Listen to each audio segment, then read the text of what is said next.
You want to be on camera? That's Lenny. Hey, today we are talking about grief.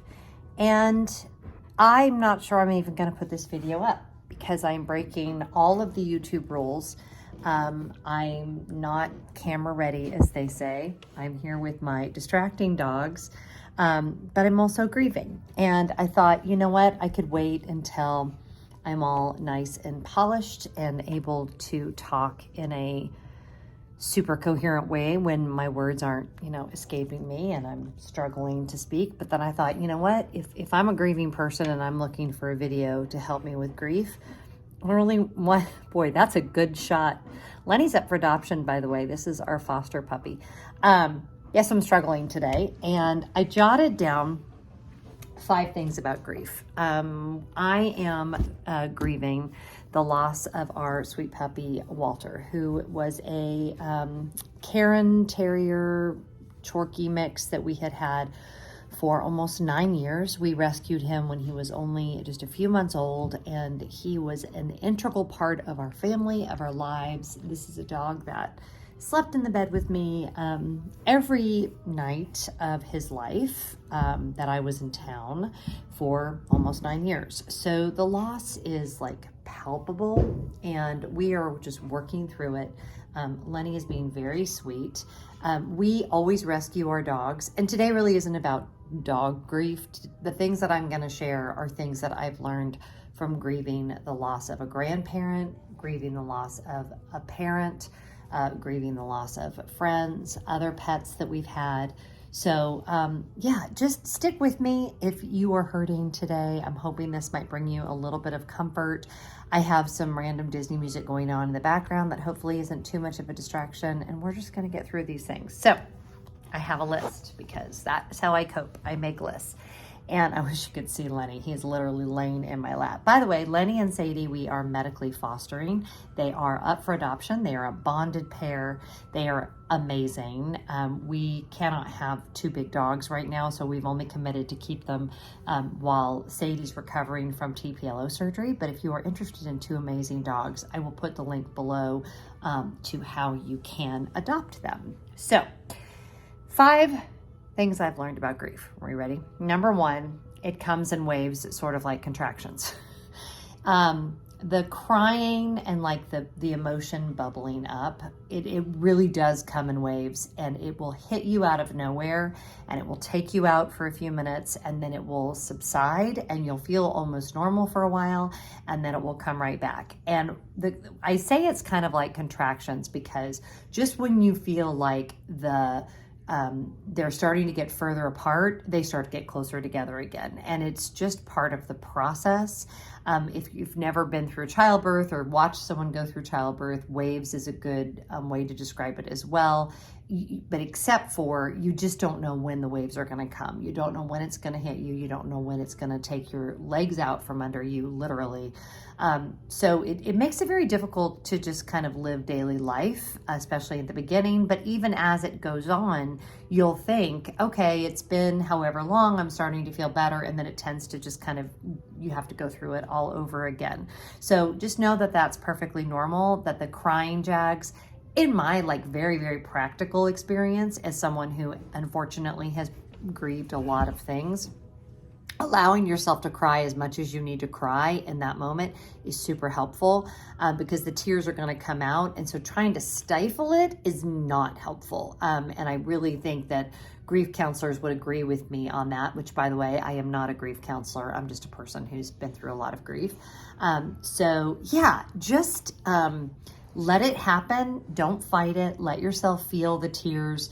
Try to, especially in the early days, alleviate yourself of as much responsibility as you can so that you can make space to do that without it being socially awkward or embarrassing. Other people really struggle with other people's grief, and you don't really want to have to be dealing with your own grief and also how they're responding to your grief. So try to back out of social commitments and things if you can. All right, number 2, it is physically exhausting, to the point of ridiculousness, but then you'll finally get in bed at night and you might not be able to sleep. That That's part of it. It demands something of us physically that I think you can't really understand unless you're walking through it, but it will kick your butt. And so you need to make sure you're hydrated. There's a reason why people bring food to grieving people. Everyone responds differently with the practicality of their physical bodies with grief. I happen to be a person that ends up with no appetite when I'm grieving. Other people will find themselves ravenously hungry, but you do need to attend to your own physical needs. So be thinking about that. Maybe if you know you have a loss coming up, kind of make a plan for that.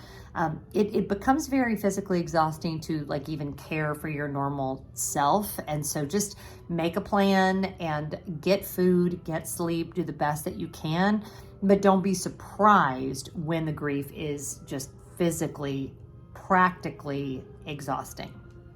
Okay, what was number 3? It is unpredictable and every person is different.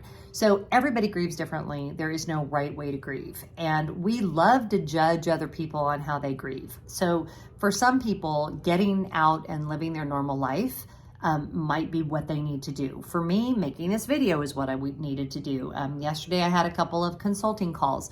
I need to keep doing my normal day-to-day things. Other people might find that they need to shut everything down. And whatever someone decides, we need to have enough trust in each other to know that someone knows what they need when they're grieving. So even making this video today, super good for me. I have a whole bunch of videos from my Disney trip I need to edit, super good for me.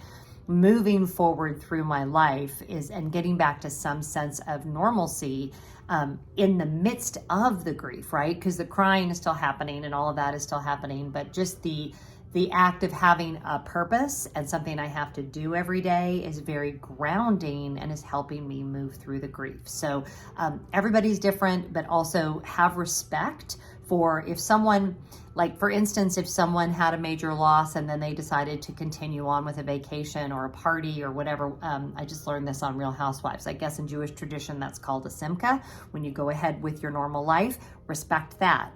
On the flip side, if they feel completely incapable of doing those things, respect that as well. And we all need to have, I think this is why it's great to have a good sense of self-awareness so you know what you need and you're not, again, worried about what other people think about the way that you're grieving. You get to walk this however it feels good for you to walk it. Okay, number 4, a good day can end up being a horrible day.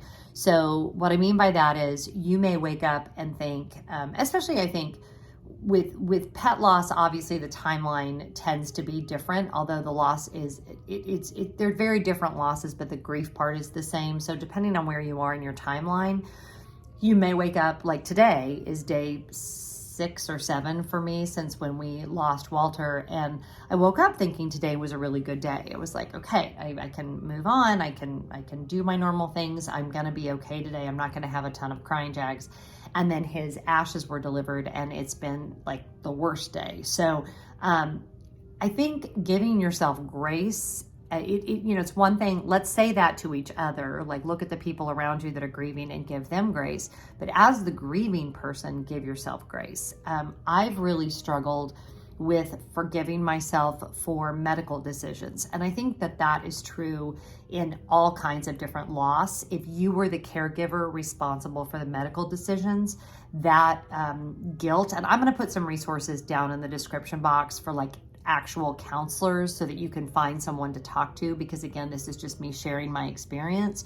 But if you were the caregiver that was making the decisions, the guilt that you feel about, I should have done this and not that. Well, what if I had just done this? Or like I had been out of town right before he got super sick. What if I had been home? What if this had happened? What if that had happened? And the reality is, I feel very strongly, and this is true across every faith tradition, that life exists and we don't have power to control it like we think we do. So when we lose someone we love, when we lose a pet that we love, I think acceptance of the timing as something that was truly outside of your control, regardless of the circumstances, we just don't have that much power. And I'm still working through that, so I get it. And I know that bargaining is a stage of grief.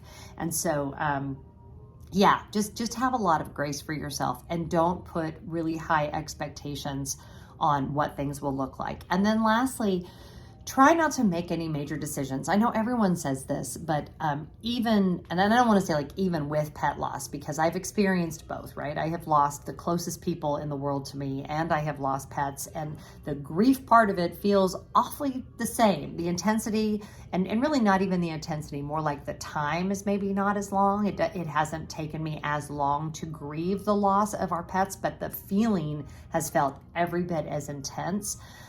So just kind of put yourself in a space where any decisions that can be postponed, postpone them. Any, maybe work things that can be postponed, postpone them. Try to create some margin, and definitely don't make any major decisions. I think we can kind of want to jump into something or do something dramatic, or cut off all our hair, or in our case, Scott and I were like ready to walk out the door and adopt another dog. And for you that might be the best case, but for us, we're not there yet. We need to wait a beat for things to settle before we are ready to do that. We don't know when we'll be ready to do that. We do have one other dog here. We have our 2 foster dogs. We have always loved having dogs, but this loss has hit us just really, really hard. So I'm assuming if you clicked on this video, it's because you're grieving. And I just want to say to you, however you're doing is the right way to be doing.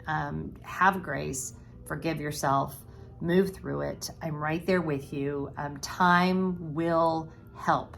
It will not heal everything, but it absolutely will help. And in the midst of it, I hope that you at the very least have peace. Thank you so much for watching. I hope you're having the best day that you can, and I'll talk to you soon. Bye. Just to show you guys, this is my lap where I was filming, and Lenny has just been sitting here with me the whole time. So sweet. I don't know how they know, but dogs just know when you need them.